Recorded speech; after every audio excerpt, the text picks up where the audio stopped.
Le CHU de Martinique, placé directement sous la surveillance du ministère de la Santé, via l'Inspection générale des affaires sociales. La mission première de l'administration provisoire, faire baisser la masse salariale.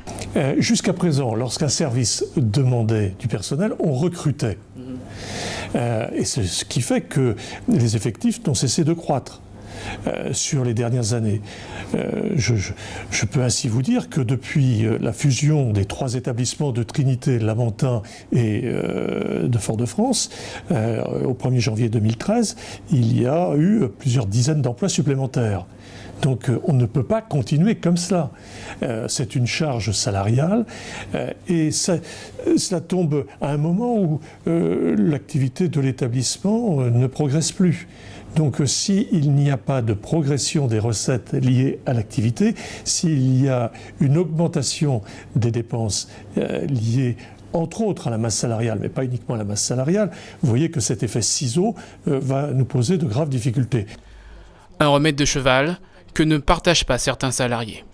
Qu'il y ait des sureffectifs, c'est effectivement ce qui ressortait de l'analyse au moment de la fusion en 2013, un peu plus de 1300 postes en trop. Apparemment en trop, mais il faut replacer ça dans le contexte de notre hôpital où le matériel qui manque de maintenance.